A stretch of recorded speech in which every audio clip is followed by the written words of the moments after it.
Bom, pessoal, o objetivo do nosso encontro agora é conversar sobre distúrbios do desenvolvimento, crescimento e diferenciação celular.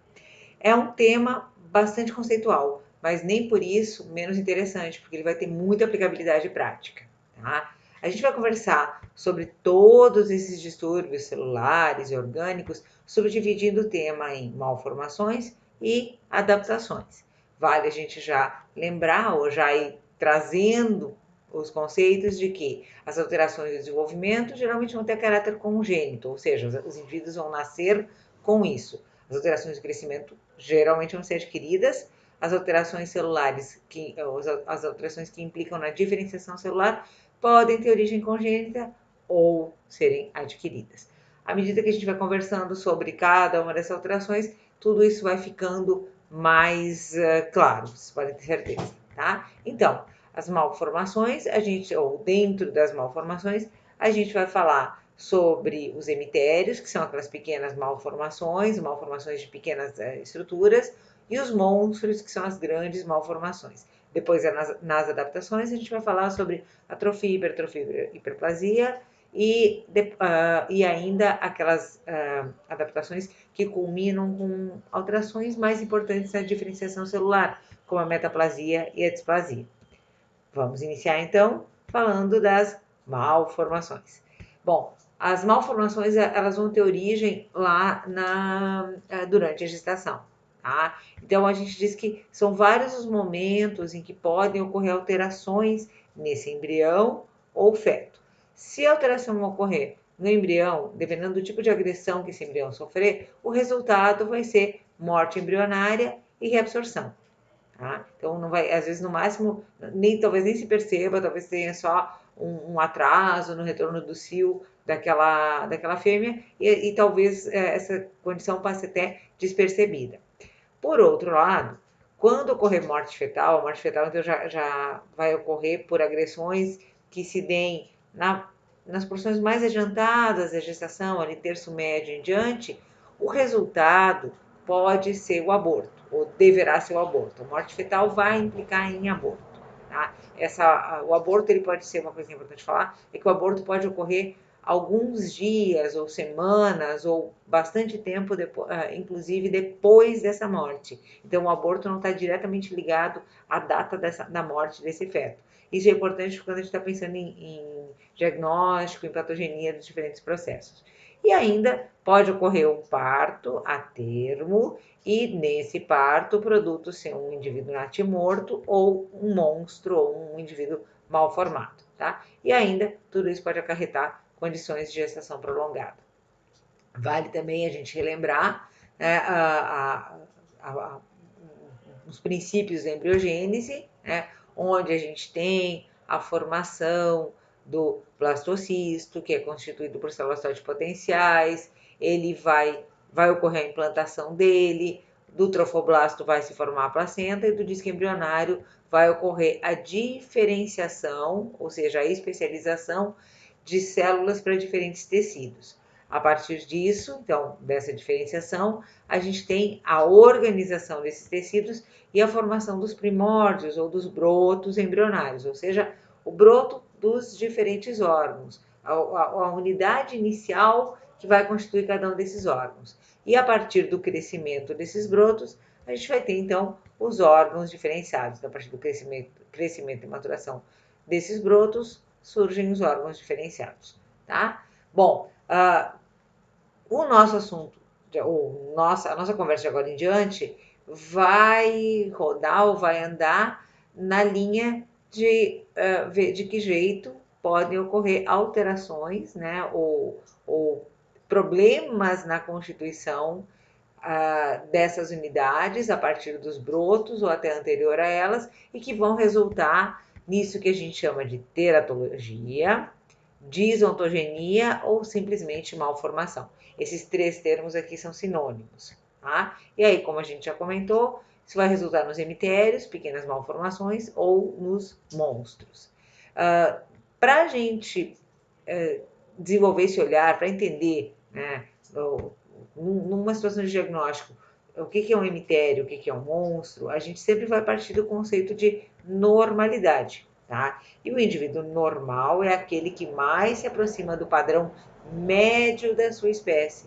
E para nós, a veterinária, dentro das raças também, né? Então, a gente hoje, cada vez mais, tem tido problemas, tem tido alterações conformacionais ligadas a algumas tentativas de desenvolver em demasia alguns caracteres de algumas raças. E o desenvolvimento de alguns desses caracteres já estão se constituindo, já estão determinando malformações.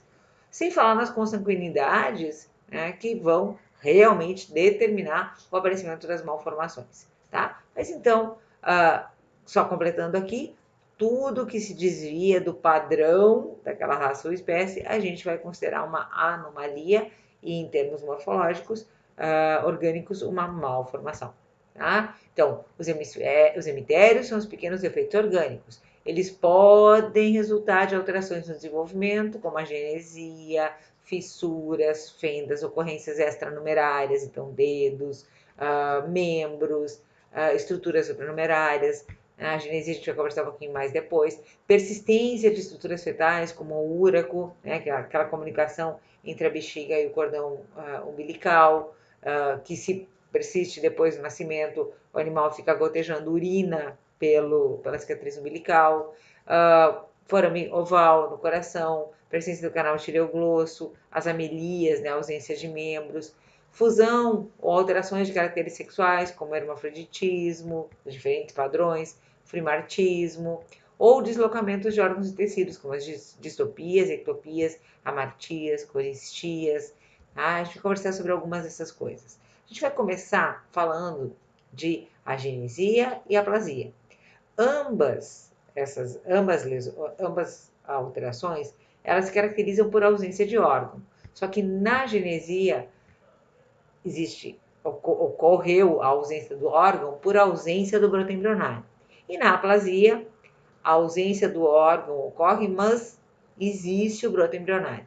Claro que em termos práticos, né, pessoal, é muito difícil a gente identificar isso. Imagina como é que eu vou, mesmo que eu faça cortes histológicos seriados, talvez eu não identifique a existência desse broto embrionário.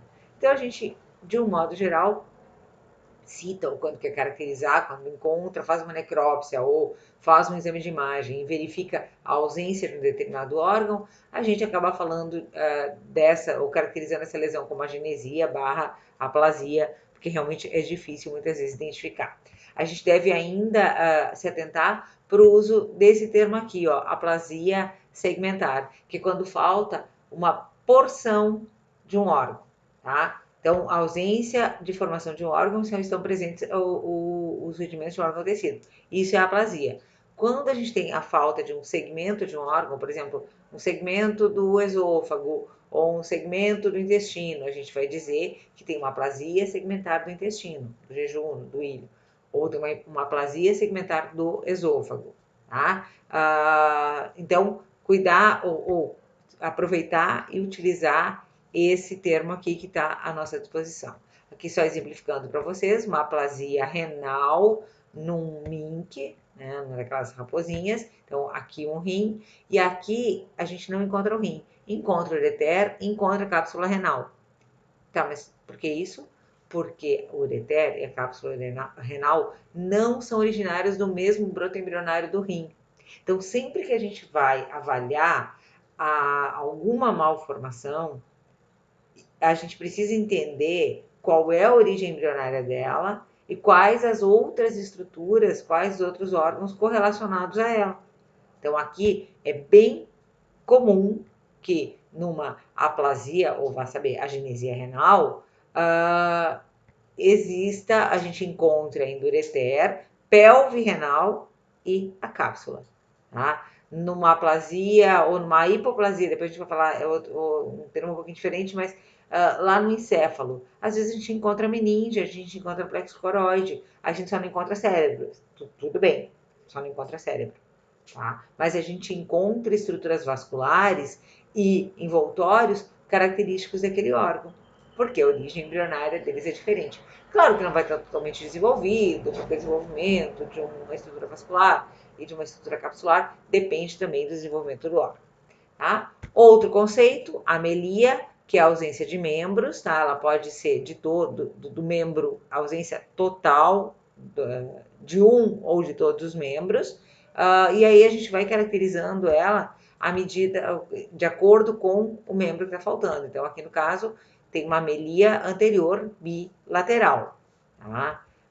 Nesse caso, a amelia, aqui ele me diz que é posterior, eu vou acreditar, né? Porque realmente aqui está bastante complicado, só avaliando realmente esse caso para a gente ter certeza de que padrão de amelia é aquela.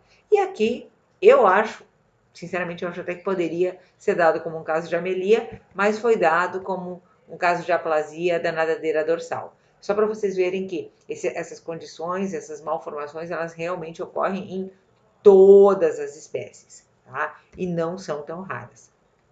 Bom, cuidar só um pouco, a gente já passou para a amelia, né, que só chamando a atenção também que a amelia, alguns autores não gostam de usar esse termo e acabam usando a aplasia. Eu acho interessante usar o termo amelia, até porque a aplasia tem vários usos bastante confusos, tá? Alguns autores, especialmente o pessoal da patoclínica, gosta de usar o termo aplasia para indicar a tendência de um órgão a não se regenerar. Então, por exemplo, se tem no indivíduo adulto um problema com a medula óssea, ele tomou alguma medicação ou fez uso de radioterapia e houve um dano importante da medula óssea dele. Em função desse dano, ele acaba tendo um quadro de imunossupressão, não produz mais leucócitos e tem dificuldade de produzir eritrócitos. Não é uma situação rara. Isso pode ser transitório? Pode ser transitório. Alguns autores chamam esse quadro de aplasia de medula. Tá? Por quê? Porque eles entendem que o que morreu ali foi uma célula precursora totipotencial.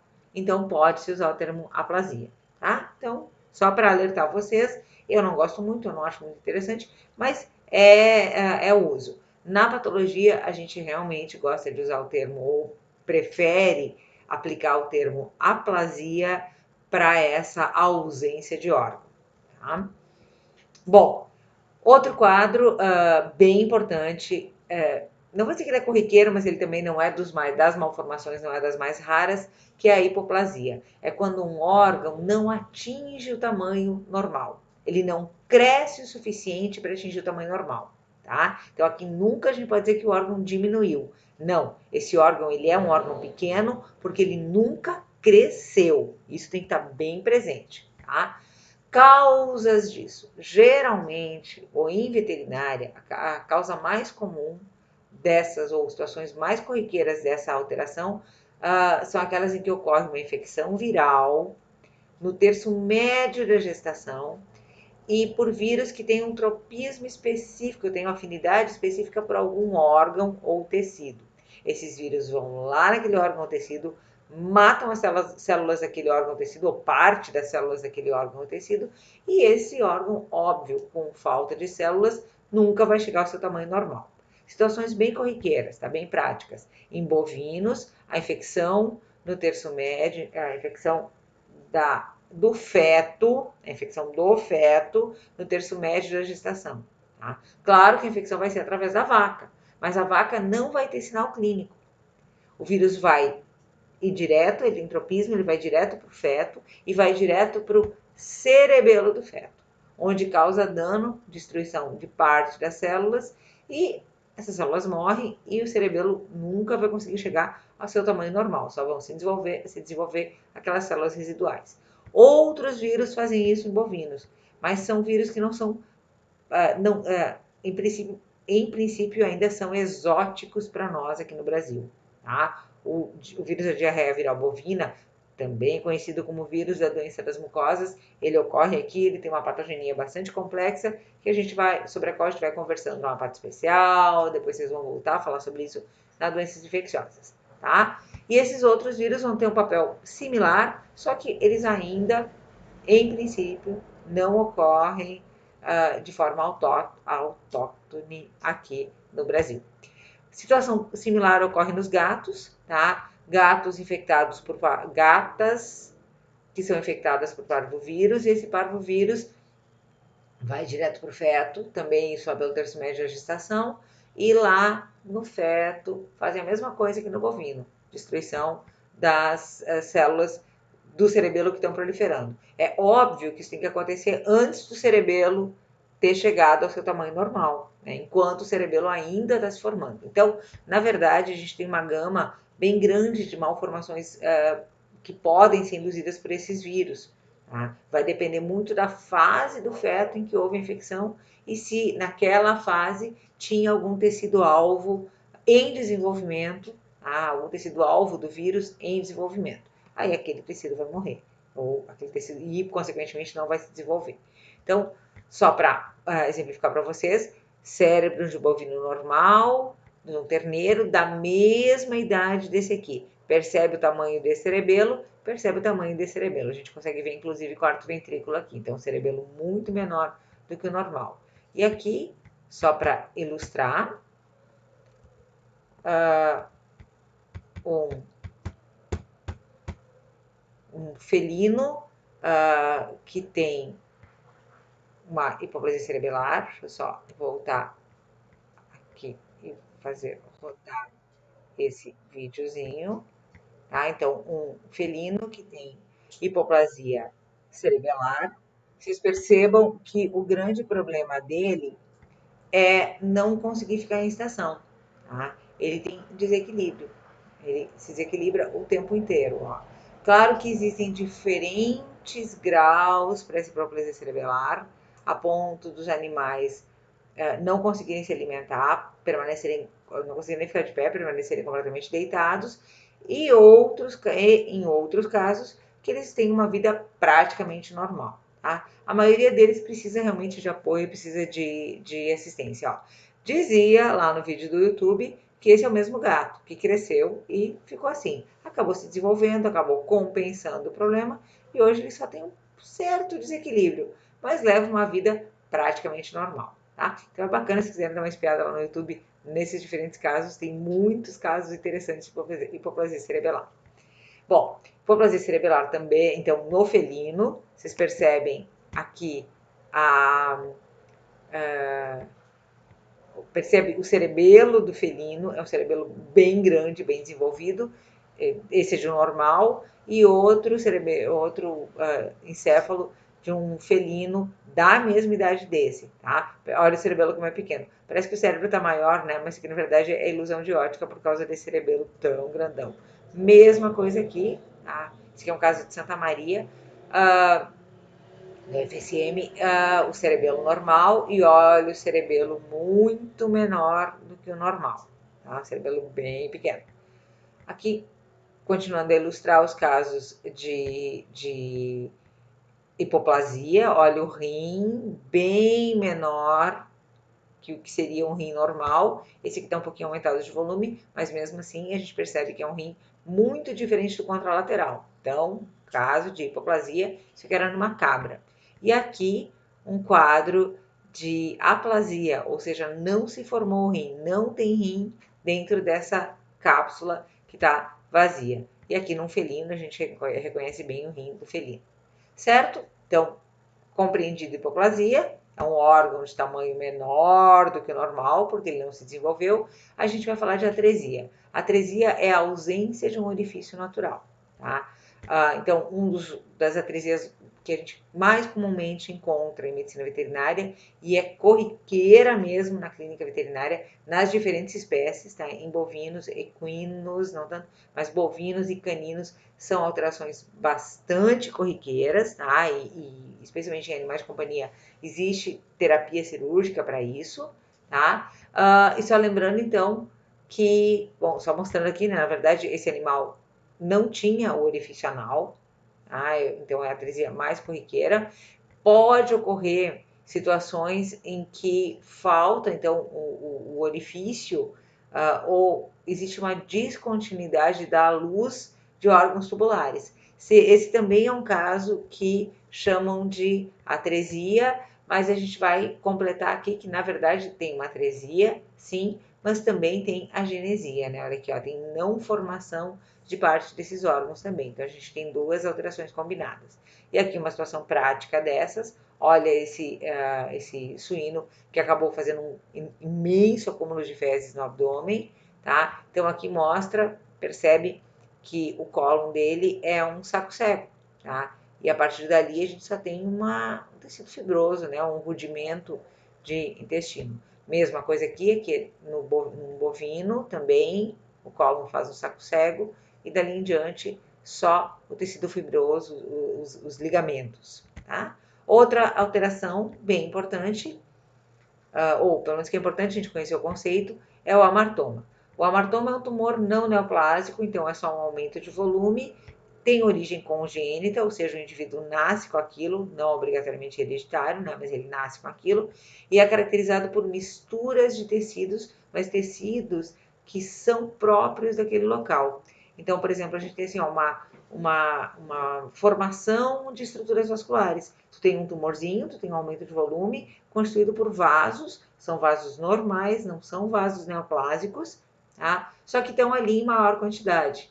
Ou então, amartoma colagenoso, tá? Esse seria um amartoma vascular. Amartoma colagenoso é uma proliferação de um lugar onde tem um agregado grande de colágeno, tá? Amartoma fibroadnexal, né? Então, a gente tem, às vezes, na pele, uns nódulos que o animal nasceu com aquilo, claro, vai crescendo, depois se percebe, mas onde a gente tem um emaranhado de anexos cutâneos. Então, amartoma fibroanexal.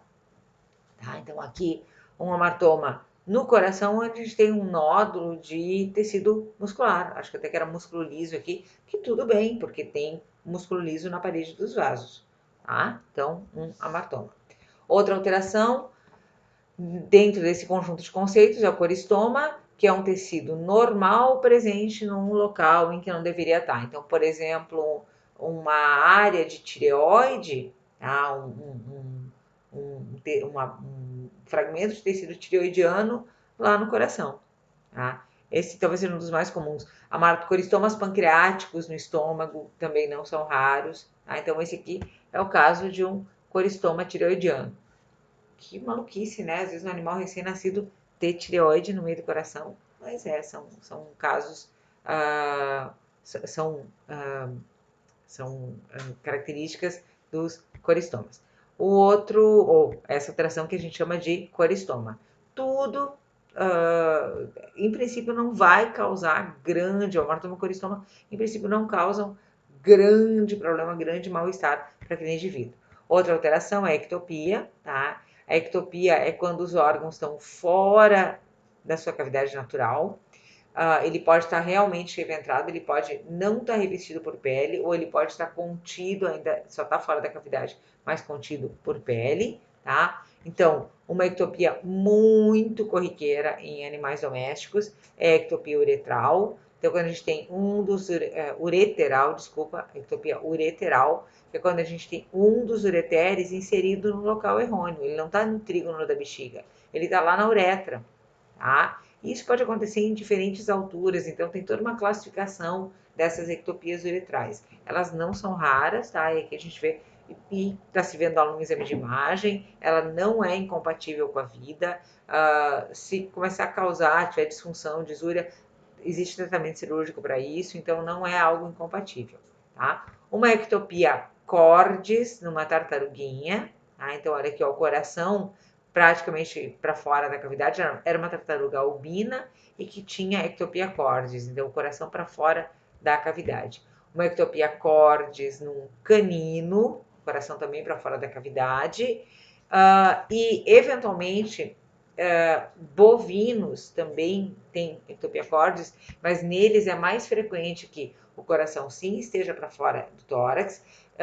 Com muita frequência o coração está aqui na região cervical, só que tudo isso ainda está revestido por pele. A pele está íntegra, não tem esse orifício, não tem essa fístula na pele.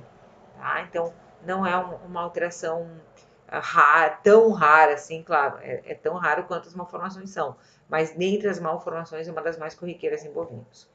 E por fim, a gente vai falar da digenesia, que é uma alteração total na conformação e no tamanho de determinados órgãos. Alguns autores, algumas pessoas quando escrevem algumas lesões, acabam chamando isso de displasia, tá? Displasia, para a patologia, tá, a patologia também reconhece que isso pode ser denominado de displasia, mas depois, lá nas adaptações, a gente vai ver um outro conceito, um outro significado para a displasia, que é o significado de uma alteração na diferenciação e organização dos tecidos, tá? Então, a gente realmente não gosta muito de chamar um quadro como esse de displasia.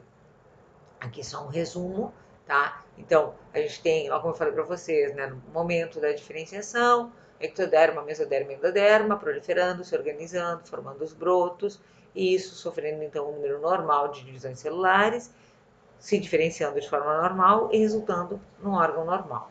Bom, se em alguma circunstância não ocorrer a formação do broto, não vai existir o órgão e vai ser uma situação de agenesia.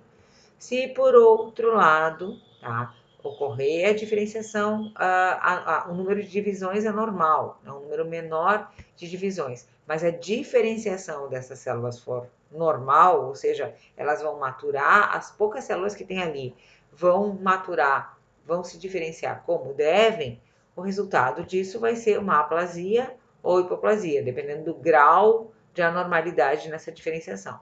Se, por outro lado, a diferenciação for anormal, olha aqui, então a gente tem um número anormal de divisões e a gente tem uma diferenciação anormal. Ou então até em situações em que a coisa vinha bem até aqui, ó, a gente tinha um número normal de divisões celulares, mas em um determinado momento a diferenciação, ou seja, o amadurecimento, a especialização dessas células não ocorre de forma normal, a gente vai ter então um quadro de disgenesia. Eu acho muito legal esse esquema, acho que ele resume muito bem todo esse quadro.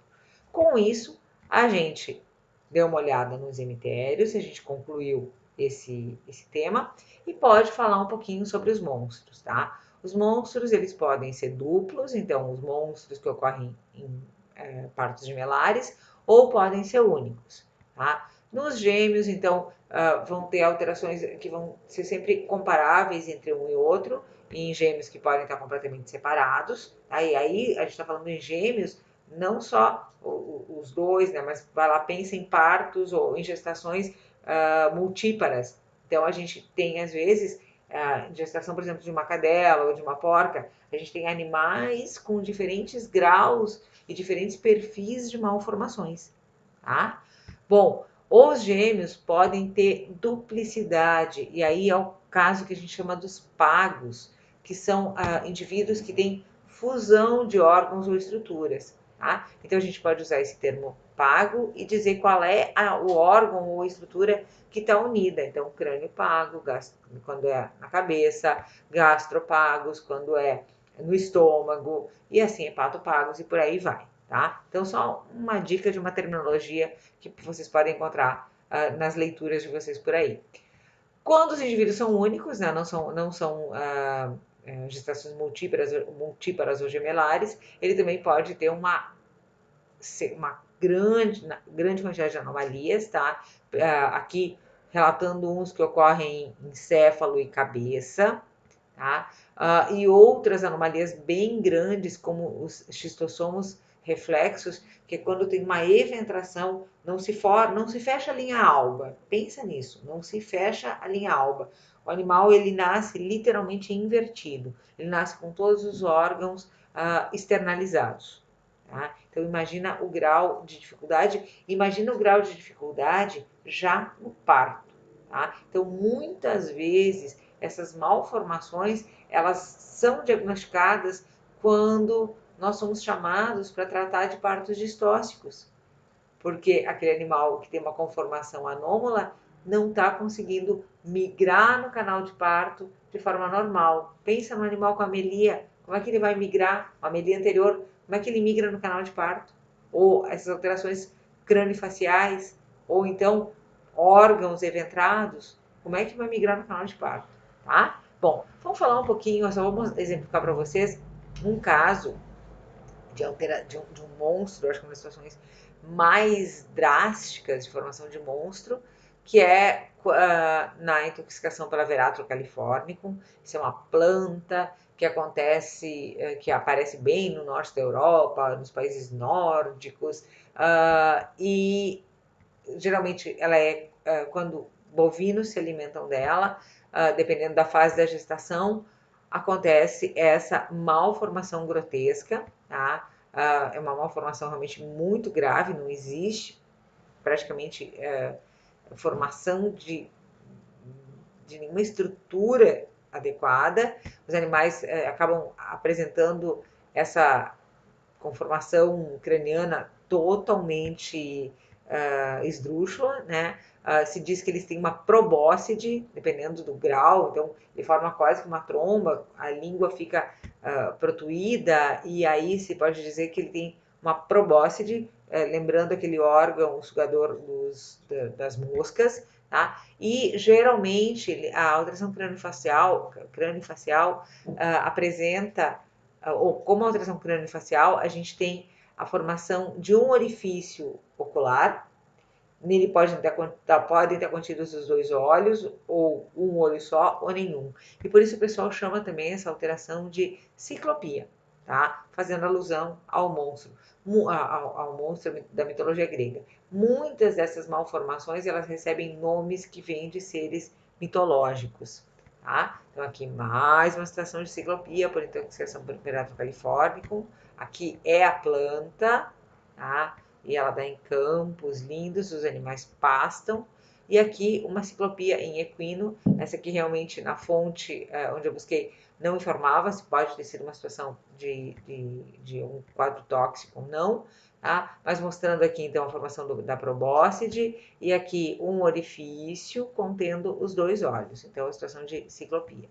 Um parto de multípara, só para mostrar para vocês, né, de múltiplos. Olha aqui, ó, quase todos os bebês têm algum grau de malformação crânio-facial, tá? A maioria deles tem fendas palatinas ou alterações na conformação, olha que esse aqui não tem a divisão do septo nasal e por aí vai. E provavelmente eles vão ter outras malformações também. Mas entende que olha aqui a gente tem graus bem diferentes de malformações na mesma ninhada. Tá? Então, é importante a gente pensar nesse conceito até para depois fazer inferências sobre possíveis causas, que é sobre o que a gente vai falar agora. Então, quais são as causas das malformações? Bom, podem ser uma ampla variedade de causas, tá? Desde condições genéticas, e aí podem ser condições genéticas hereditárias, tá? Ou seja, que são transferidas dos pais para os filhos, ou podem ser condições genéticas esporádicas. É uma alteração genômica que vai ocorrer durante a gestação e vai resultar numa malformação. Ambos vão resultar em anomalias ou malformações congênitas. Os animais vão nascer com isso. Tá? Então, congênito quer dizer nasceu com, e a alteração congênita pode ter caráter hereditário ou não. Isso é muito importante, especialmente identificar se é genético e se é hereditário, é muito importante para manejo, especialmente de animais de produção, ou então de animais destinados à reprodução, que podem ser cães, gatos também, tá? Ou animais silvestres, de repente você está lá aqueles refúgios silvestres, está tentando reproduzir uma determinada espécie, tu não vai deixar ali como reprodutor justamente um animal que tenha uma possibilidade de malformação, tá? Bom, que pode ter a possibilidade de transmitir malformações. Essas alterações, por outro lado, né, então tem as genéticas e daí a importância da gente identificar quando são genéticas, se são genéticas hereditárias ou só esporádicas, mas por outro lado elas podem ser adquiridas, podem ser por condições virais, a gente viu ali a situação da hipoplasia cerebelar, ou podem ser por condições ambientais e especialmente por situações de processos tóxicos. Muito se fala de agrotóxicos ou produtos envolvidos em atividades agropastoris, né? ou atividades agrícolas e que já alguns deles já estão reportados, já estão descritos como causadores de malformações em humanos. Acho que em veterinária a gente ainda tem bastante para identificar, para diagnosticar e para relatar no que diz respeito a esse tipo de alterações. Tá certo, gente? Desse assunto era isso que eu gostaria de conversar com vocês, tá? E aí a gente se encontra de novo, logo, para falar da outra parte dos distúrbios do crescimento e desenvolvimento celular, que são as adaptações. Até lá, então.